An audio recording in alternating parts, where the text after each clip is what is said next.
On ne répète pas les mêmes schémas relationnels par hasard.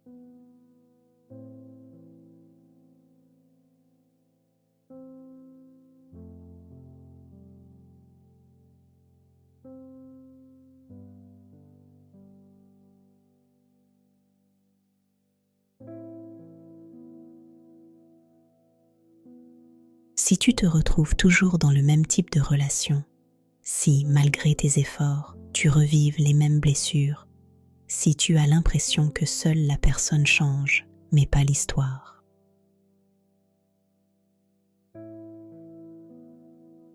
ce n'est pas un manque de chance, ce n'est pas que tu es trop sensible, ce n'est pas que tu choisis mal, c'est que ton système nerveux reconnaît quelque chose. Ton cerveau ne choisit pas en fonction de ce qui est bon pour toi, il choisit en fonction de ce qui lui est familier. Et le familier, tu l'as appris très tôt, dans ton enfance.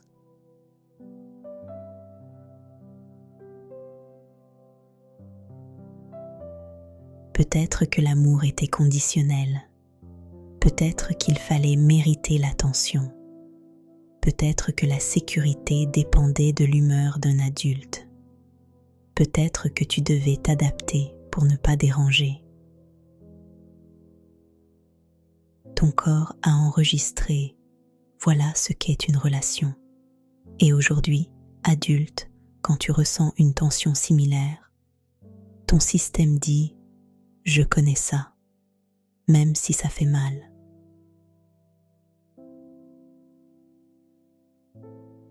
Imagine une femme qui rencontre quelqu'un de stable. Il répond « Il est cohérent, il ne joue pas ». Et pourtant, elle ressent un vide. Elle trouve ça trop calme. Pourquoi ? Parce que la stabilité ne déclenche rien en elle. Le chaos, lui, déclenche quelque chose. Et elle appelle ça chimie. Mais la chimie n'est pas toujours de l'amour. Parfois, c'est une mémoire émotionnelle. Et tant que cette mémoire n'est pas consciente, elle guide tes choix. Ce que tu répètes aujourd'hui n'est pas un défaut. C'est une stratégie de survie, une stratégie qui t'a protégé enfant, mais qui peut t'enfermer adulte. Et si tu deviens parent sans avoir compris cela, tu risques de transmettre, sans le vouloir, la même tension relationnelle à ton enfant. Pas par méchanceté, par inconscience. La prise de conscience, c'est le début, pas la culpabilité. On construit des familles différentes, une conscience à la fois. Il existe des schémas récurrents.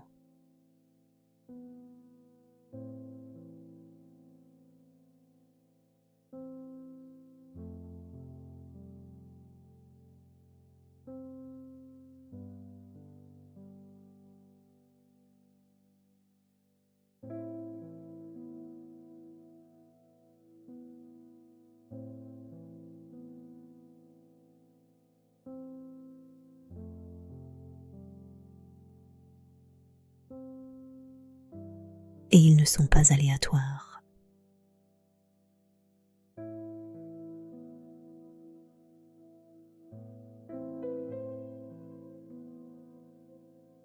Prenons le schéma d'abandon des cas.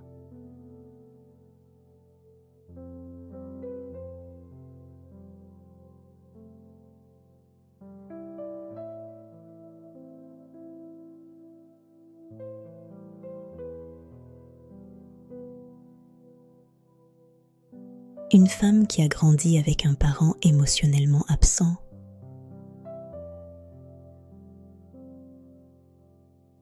développe souvent une hypervigilance.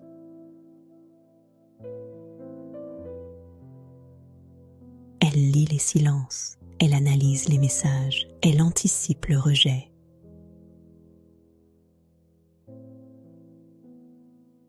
Le moindre délai devient une menace.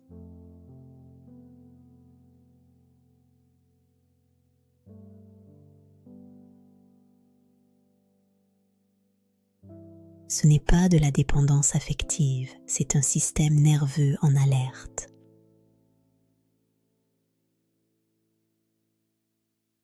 Et alors, que se passe-t-il ? elle surinvestit, elle donne plus. Elle rassure, elle s'adapte, parce que quelque part, elle espère qu'en donnant assez, quelqu'un restera.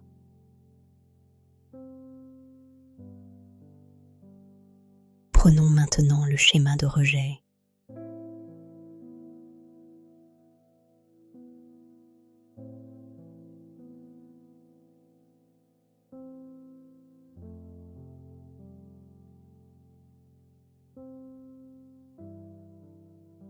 Si enfant tu as appris que ta sensibilité dérangeait, que tes émotions étaient trop,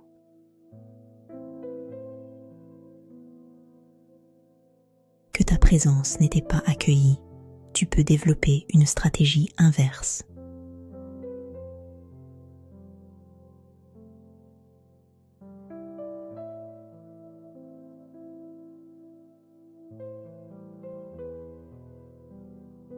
Tu testes, tu provoques, tu pars avant d'être quitté et... Parce que si tu contrôles la rupture, tu contrôles la douleur.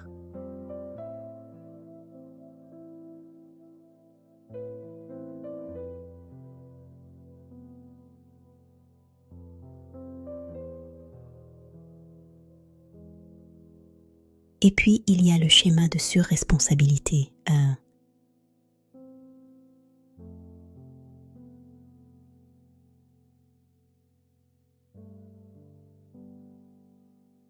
L'enfant qui a dû grandir trop vite, qui a dû comprendre les adultes, qui a dû apaiser les tensions.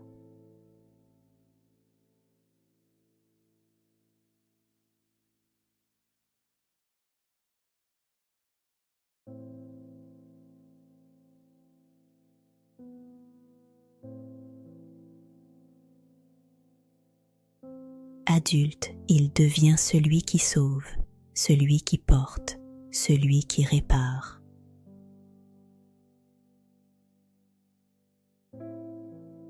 Mais aimer ne devrait pas être un travail. Ce qui est important de comprendre, c'est que ces schémas ne sont pas des défauts de personnalité. Ce sont des adaptations, des stratégies de survie.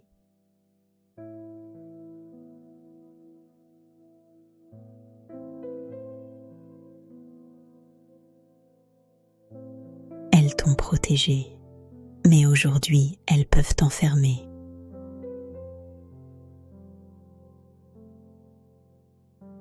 Et si tu deviens parent sans les avoir identifiées, tu risques d'enseigner inconsciemment à ton enfant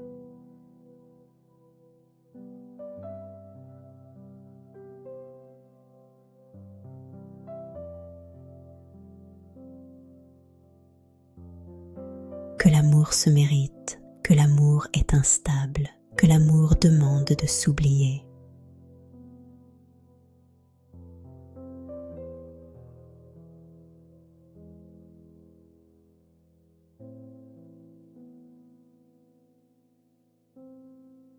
La transmission ne se fait pas par les mots, elle se fait par l'état émotionnel. On construit des familles différentes, une conscience à la fois. Comprendre les schémas, c'est une première étape, mais comprendre ne suffit pas. Beaucoup de personnes savent qu'elles répètent. Elles le voient, elles le disent, et pourtant elles continuent. Pourquoi ? Parce que la répétition ne se joue pas au niveau mental. Elle se joue dans le corps, dans le système nerveux. Quand une situation ressemble à votre passé, votre corps réagit avant que votre conscience ne parle. Accélération, tension, peur, colère, et vous croyez que c'est la situation actuelle, alors que c'est une mémoire ancienne qui s'active. Sortir du cycle ne commence pas par choisir mieux, ça commence par observer. Observez ce qui vous déclenche. Observez les moments où vous vous sentez petite, rejetée, inquiète, responsable de tout. Et vous posez une question simple. Est-ce que cette émotion appartient à aujourd'hui ou à hier ? La transformation commence quand vous arrêtez de vous juger. Vous n'êtes pas faible. Vous êtes conditionné et ce qui a été appris peut être désappris. Mais il y a une étape essentielle, la régulation. Apprendre à apaiser votre système nerveux. Apprendre à ralentir avant de réagir. Apprendre à ne pas confondre le présent avec le passé, parce que si vous ne régulez pas, vous transmettez.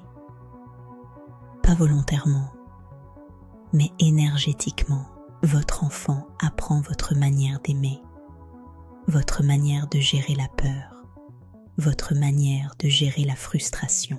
On ne peut pas changer son passé, mais on peut arrêter de le répéter.